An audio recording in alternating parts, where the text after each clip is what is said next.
चलिए आज की वीडियो में आप सभी का बहुत बहुत स्वागत है। उच्च माध्यमिक परीक्षा 2025 क्लास 12 गृह विज्ञान का अपने पास पेपर है। तो देखिए इसकी पूरी आंसर की बिल्कुल करेक्ट कि भाई किस क्वेश्चन में क्या आंसर आएगा, हम पूरी आंसर की आपको सॉल्व करके बताएंगे क्या। तो पहले क्वेश्चन एमसीक्यू से स्टार्ट करते हैं।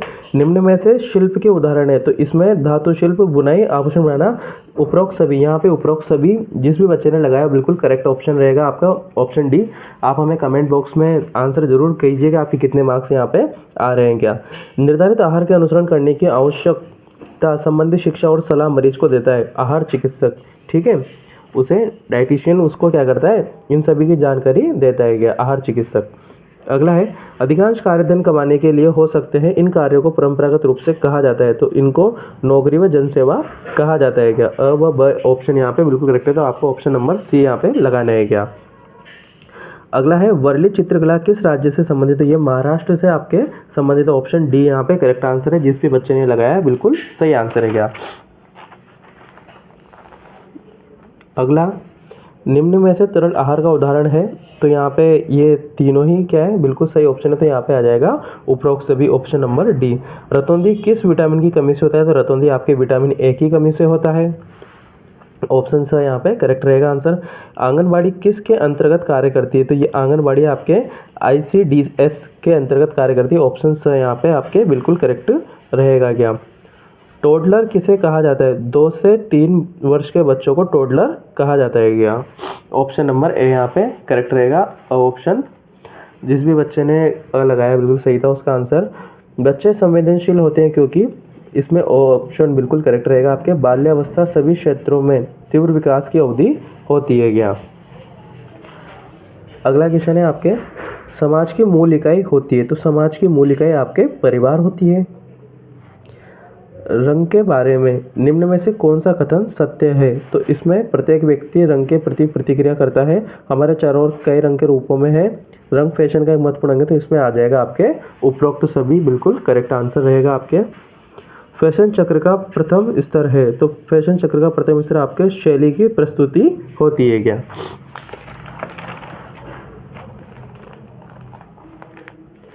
अगला क्वेश्चन है हस्तचलित मशीन में प्रचालक को कितना प्रतिशत काम हाथ से करना पड़ता है, तो इसमें लगभग 50% या इससे अधिक कार्य प्रचालक को करना पड़ता है क्या। अस्पताल में धुलाई घर में निम्न में से किसका ध्यान रखा जाता है, तो उसमें स्वास्थ्य का, विसंक्रमण का, स्वच्छता का, उपरोक्त सभी, तो इसमें उपरोक्त सभी आपके क्या रहेगा, बिल्कुल करेक्ट ऑप्शन रहेगा क्या। चैनल को लाइक शेयर सब्सक्राइब करते रहिए, हम पूरी वीडियो बनाएंगे आपके आंसर की, तो फुल्ली विजिट इसको आप करें, बिल्कुल भी स्किप ना करें। अगला देखिए किसी सामाजिक आर्थिक तंत्र का प्राथमिक घटक होता है, तो इसमें उपभोक्ता बिल्कुल आपके सही आंसर है। अगला प्राकृतिक रेशम को सुनिश्चित करता है, तो सिल्क मार्क 100, ये आपके बी ऑप्शन यहाँ पे करेक्ट है। लाइक शेयर सब्सक्राइब करते रहें चैनल को, ताकि हमें भी और ज़्यादा मोटिवेशन मिल सके आपके लिए वीडियोस बनाने का। रेड रिबन एक्सप्रेस निम्न में से किसके बारे में जागरूकता उत्पन्न करने के लिए देशव्यापी अभियान था, तो ये HIV एड्स के लिए था, तो बी ऑप्शन यहाँ पे आपके सही आंसर रहेगा। श्रवण कौशल के 3 भाग होते हैं, जो श्रवण कौशल के सुनना, समझना और प्रतिक्रिया करना, ये बिल्कुल इसमें बिल्कुल करेक्ट आंसर आपके रहेगा क्या। इसी के साथ ही आपके 18 MCQs यहाँ पे फिनिश होते हैं। अब आपके फिल इन द ब्लैंक्स या रिक्त स्थान की पूर्ति वाले प्रश्न आ रहे हैं क्या। तो इसमें पहला क्वेश्चन है सुकार्य की मानव और का सामंजस्य है, तो यहाँ पे आ जाएगा सुकार्य की मानव और मशीनों का सामंजस्य है, तो यहाँ पे आ जाएगा आपके मशीन या मशीनों का, ठीक है। फैक्ट्री अधिनियम की धारा 48 कहती है कि यदि किसी उद्योग या फैक्ट्री में 30 से अधिक महिलाएं नियुक्त की जाती है तो की व्यवस्था रखनी चाहिए, तो वहाँ पे कैंच की व्यवस्था रखनी चाहिए या शिशु व्यवस्था उसमें रखनी चाहिए, तो कैंच यहाँ पे बिल्कुल करेक्ट आंसर रहेगा आपके। बुनाई भारत का एक उद्योग है, तो बुनाई भारत का एक पारंपरिक उद्योग है क्या। अगला क्वेश्चन है पोषण की अवस्था में महत्वपूर्ण होता है, तो पोषण बाल्य व्यवस्था या बाल्य की अवस्था में महत्वपूर्ण होता है, ठीक है, बाल्यकाल में। जन स्वास्थ्य पोषण अध्ययन का वह क्षेत्र है जो अच्छे को बढ़ावा से संबंधित है, तो यहाँ पे अच्छे स्वास्थ्य को बढ़ावा देने से संबंधित रहेगा क्या, तो यहाँ पे आ जाएगा आपके स्वास्थ्य बिल्कुल सही आंसर। क्रोमा या तीव्रता इंटेंसिटी की रंग की होती है, तो यहाँ पे आ जाएगा आपके चमक या विशुद्धता, ठीक है, दोनों में से कोई भी एक आपने लिखा है तो बिल्कुल सही है। चमक या विशुद्धता यहाँ पे बिल्कुल सही आंसर रहेगा क्या। इसी के साथ आपका 7th क्वेश्चन, जिस तरीके से फैशन बदलता है उसे सामान्यता के रूप में जाना जाता है। तो यहाँ पे आ जाएगा फैशन चक्र के रूप में जाना जाता है क्या। अस्थायी फैशन या फेडस के लिए होते हैं और एक ही बार आकर चले जाते हैं। तो यहाँ पे इसका आंसर रहेगा थोड़े समय के लिए होते हैं और एक ही बार आकर चले जाते हैं। रेडियो तथा टेलीविजन सर्वाधिक लोकप्रिय, सबसे सस्ते व सुविधाजनक साधन है। तो यहाँ पे आ जाएगा साधन है संसाधन। किसी भी संगठन का महत्वपूर्ण प्रकार्य या गतिविधि है। तो यहाँ आ जाएगा किसी भी, इससे आगे आप लिख सकते हो समन्वय, किसी भी संगठन का महत्वपूर्ण प्रकार या गतिविधि रहता है क्या। इसी के साथ ही आपके रिक्त स्थान यहाँ पे फिनिश होते हैं। अब आपके अति लोकतात्मक प्रश्न है, तो इनके बिल्कुल ध्यानपूर्वक आंसर सुनिए और कमेंट में बताइए कि कौन से आंसर आपके सारे करेक्ट हैं या फिर कुछ एक रॉन्ग है। तो आप हमें कमेंट पे नंबर्स आपके बताइएगा। पहला है सुकार्य के कोई 2 लाभ बताइए। तो सुकार्य में आप पहला लिख सकते हैं, इसमें उत्पादकता में सुधार और चोट लगने का जोखिम भी कम हो जाता है क्या। अगला है सूक्ष्म पोषक तत्व की कमी से आप क्या समझते हैं। तो इसमें लिख सकते हैं कि ऐसी स्थितियां जब उत्पन्न होती हैं जब शरीर को आवश्यक विटामिन और खनिज पर्याप्त मात्रा में नहीं मिल पाते हैं, जिससे स्वास्थ्य संबंधी समस्या उत्पन्न होती है, उसे सूक्ष्म पोषक तत्व की कमी कहते हैं क्या।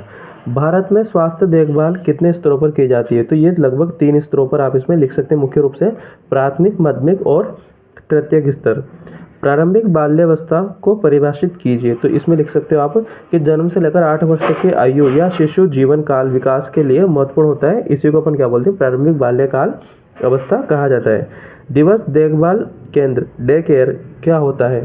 तो डे केयर में आप लिख सकते हो कि यह एक सुविधा है जो दिन के दौरान बच्चों को देखभाल और पर्यवेक्षण प्रदान करती है क्या। तो उसे डे केयर कहते हैं। किशोर या बाल गृह में बच्चों को क्यों रखा जाता है। तो किशोर व बाल गृहों में बच्चों को उपेक्षा, दुर्व्यवहार या कानून के साथ टकराव के कारण इन गृहों में रखा जाता है क्या।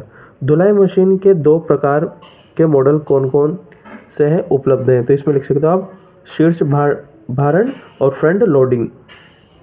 ठीक है, कौन सी धुलाई मशीन में मशीन को चल रहे व्यक्ति के हस्तक्षेप की आवश्यकता नहीं होती क्या।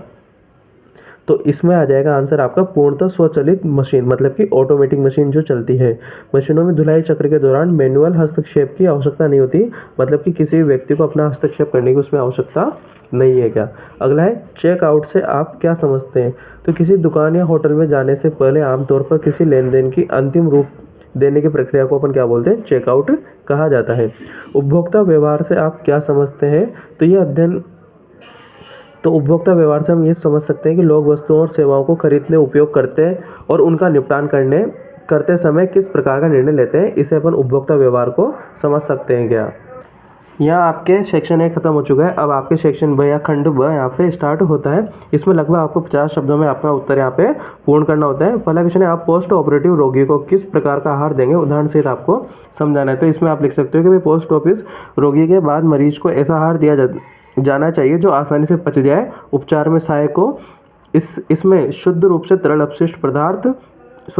स्पष्ट पदार्थ, फिर नरम आहार या फिर सहन करने योग्य होने पर नियमित आहार शामिल हो सकता है। उदाहरण के लिए शोरबा, जूस, मसाले, आलू और पकी हुई सब्जियां शामिल इसके अंतर्गत आ सकती हैं क्या। अगला क्वेश्चन है, खाद्य पदार्थों में भौतिक संकट को चित्रबद्ध कीजिए। तो इसमें आपको चित्र बनाना था। इसमें आप लिख सकते हैं कि भाई खाद्य पदार्थों में भौतिक खतरों में बाल, कांच, धातु के टुकड़े, कीट, पत्थर शामिल हो सकते हैं। एक आरेख द्वारा खाद्य पदार्थों में अंतर या आसपास के मौजूद इन प्रदूषकों को दर्शाया भी जा सकता है और आपको इसके लिए डायग्राम इसमें बनाना था क्या। अगला है, खाद्य पदार्थों की सुरक्षा को सुनिश्चित करने हेतु आप किन महत्वपूर्ण बातों को ध्यान में रखेंगे क्या। तो इसमें लिख सकते हैं वन कि खाद्य सुरक्षा महत्वपूर्ण बातों को उचित तरीके से हाथ धोना, भोजन को सही तापमान पर पकाना, परस्पर संदूषण से बचाना चाहिए और भोजन को उचित तरीके से भंडारित करके शामिल करना चाहिए क्या। राष्ट्रीय पाठ्यचर्या रूपरेखा 2005 NCF के अनुसार ECCE कि कोई 3 मार्गदर्शी सिद्धांत लिखिए। तो इसमें आप लिख सकते हैं कि NCF 2005 के अनुसार प्रारंभिक बाल्यावस्था की देखभाल व शिक्षा के 3 मार्गदर्शक सिद्धांत है। पहला इसमें लिख सकते हैं बच्चे के प्रति सम्मान, दूसरा खेल और गतिविधि के माध्यम से सिखाना और तीसरा समग्र विकास पर ध्यान देना। ये बिल्कुल 3 इसमें महत्वपूर्ण सिद्धांत हैं क्या। प्रारंभिक बाल्यावस्था में व्यावसायिक बनने के लिए आप किन ज्ञान व कौशल की आवश्यकता होगी? कोई 3। तो इसमें आप लिख सकते हो कि प्रारंभिक बाल्यावस्था में पेशेवर बनने के लिए आपको बालक का विकास का ज्ञान, संचार, अवलोकन कौशल तथा सुरक्षित और प्रेरक शिक्षण वातावरण बनाने की क्षमता की आवश्यकता होगी क्या? अगला क्वेश्चन है आपसे, निम्न पर आपको टिप्पणी लिखनी है। तो इसमें अनुपात और आवर्तिता या रिपीटिशन आपको दे रखा है क्या? तो पहले इसमें अनुपात में लिखना है आपको कि अनुपात का तात्पर्य किसी डिजाइन या रचना में विभिन्न तत्वों के सापेक्ष आकार व पैमाने से होता है क्या? और रिपीटिशन में आप लिख सकते हो पुनरावृत्ति में कि डिजाइन में लय दृश्य तत्वों की पुनरावृत्ति जो गति और पैटर्न की भावना को पैदा करती है। अगला क्वेश्चन है, आप वस्त्र एवं परिधान के लिए डिजाइन क्षेत्र में जीविका के लिए किस प्रकार तैयारी करेंगे? तो इसमें आप लिख सकते हैं कि वस्त्र एवं परिधान डिजाइन करियर की तैयारी में स्केचिंग, पैटर्न बनाना, सिलाई व वस्त्रों को समझने में कौशल विकसित करना शामिल है। इससे पोर्टफोलियो बनाना तथा उद्योग के भीतर नेटवर्किंग करना भी शामिल रहेगा क्या? ये इसमें आपको आंसर लिखना है। इसके बाद देखते हैं अगले प्रश्न। अगला प्रश्न है, फैशन चक्र का चित्र बनाए। तो इसमें आपको फैशन चक्र का चित्र बनाना है। अगला क्वेश्चन है, आंतरिक संप्रेक्षण से आप क्या आश्रय है? तो इसमें लिख सकते हैं कि आंतरिक संचार या आंतरिक संप्रेक्षण से तात्पर्य संगठन के भीतर होने वाली संचार गतिविधियों से है। इसमें वे तरीके शामिल होते हैं जिनमें कर्मचारी एक दूसरे और प्रबंधन के साथ जानकारी, विचार व प्रतिक्रिया को साझा करते हैं क्या? अगला है आपके जनसंपर्क गतिविधियों की कोई 2 क्षेत्र को समझाइए। तो इसमें आप लिख सकते हो एक तो मीडिया संबंध के बारे में, एक सामुदायिक संबंध के बारे में क्या? इसी के साथ आपके सेक्शन सी, यहाँ से आपके दीर्घ उत्तरीय या मेजर क्वेश्चन स्टार्ट हो जाते हैं। तो इसमें आपको विनिर्माण खाद्य, चिकित्सीय खाद्य और संरक्षित खाद्य को समझाना था, या फिर इसमें अथवा दे रखा था खाद्य विज्ञान, खाद्य संसाधन, खाद्य प्रौद्योगिकी के बारे में भी इसमें समझा सकते थे क्या? ठीक है। इसी के साथ अगला क्वेश्चन है, आतिथ्य उद्योग के विभाग क्षेत्र को चित्रबद्ध कीजिए। तो इसमें आपको चित्र बनाना था और इस वाले में भी आपको चित्र बनाना है क्या?